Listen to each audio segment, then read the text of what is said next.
Western Sahara is one of the most inhospitable places to live on Earth. It's largely a desert with an extremely hot climate and very few water sources. And it's not even the good type of desert. There's no significant oil reserves. Yet, despite having almost nothing going for it, Western Sahara has been in a conflict for decades over its legal status, which is why many people just know it as that weird place on the map that isn't labeled properly. This is a look into the weird existence of Western Sahara. As you may expect from basically a desert, Western Sahara does not have a very lively past, with only a few mostly Muslim tribes living there throughout its history. Even colonialization left them largely alone. The Spanish in the 1700s used some of their coasts for fishing, and this most minimal of interests was enough for the rest of the Europeans to practically gift the region to Spain as a colony in the Berlin Conference of 1884 to 85. Once the decolonization wave started after the Second World War, Spain had no problems at all with giving up control. Spain proposed to split up Western Sahara between its two neighboring countries, Morocco and Mauritania. By 1975, Spain had pulled out completely and were gone. But Morocco and Mauritania did not have an easy time claiming their new territory because a new challenger had arrived in the area, the Polisario Front. The Polisario Front is a national liberation movement for Western Sahara, started in the early 1970s, which sought to create an independent Western Saharan state. They protested their new Moroccan and Mauritanian colonizers. Mauritania quickly decided that it wasn't worth fighting a guerrilla war over a piece of desert, and picked up and left. Morocco, though, was a bit more stubborn. They were just so enthusiastic to add 260,000 kilometers of arid desert to their state. So, they decided to just march in and invade Western Sahara in November 1975. This kicked off continuous guerrilla violence between the Polisario Front and Morocco. Morocco kind of got things under control by literally building giant sand walls across the region to keep out the guerrilla fighters from the Polisario Front.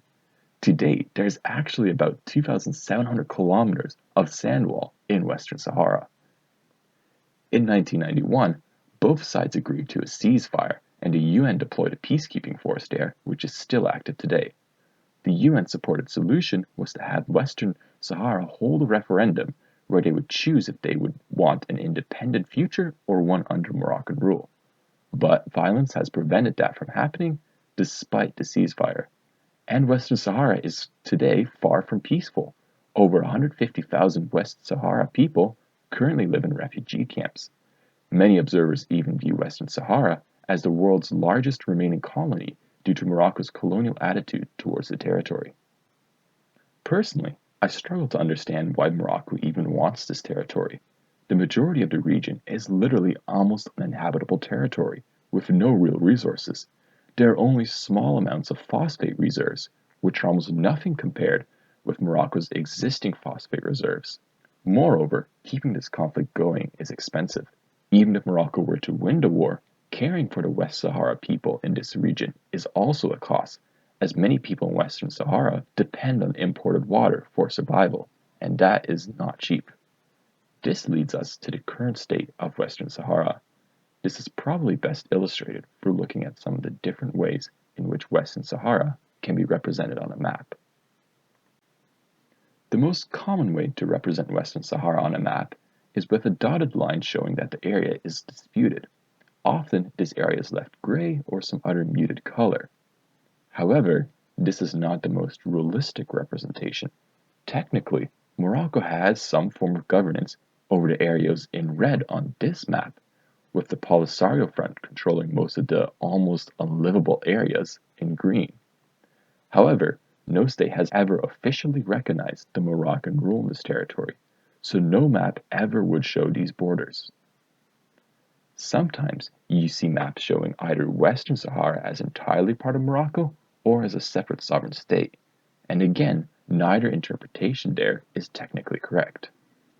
So, is there any hope for resolution in this conflict? Well, there have been a number of proposed solutions to the conflict. Most notably, in the late 1990s, James Baker, then working for the UN, developed the Baker Plan, which offered Western Sahara autonomy within the Moroccan state. This plan was eventually modified to focus on offering the Western Sahara people a referendum to make a choice about their future.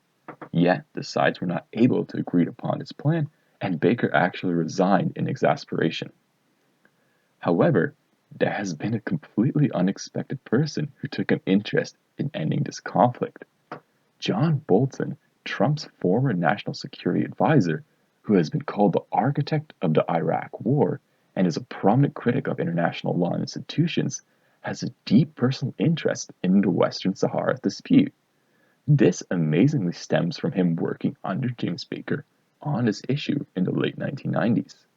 Since then, he has advocated strongly that the referendum should happen and settle this conflict, and the UN Security Council should enforce this referendum and force it to be held.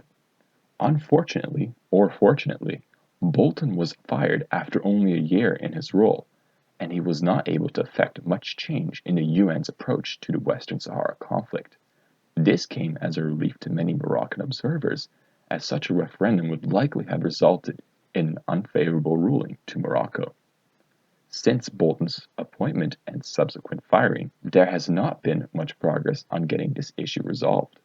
Many African states strongly support an independent Western Sahara, yet they take little action to achieve this. This is largely because Morocco's financial resources are much needed in many African institutions, such as the struggling African Union. Perhaps one day we will see Western Sahara's status resolved, but as of now, Western Sahara remains officially a disputed territory.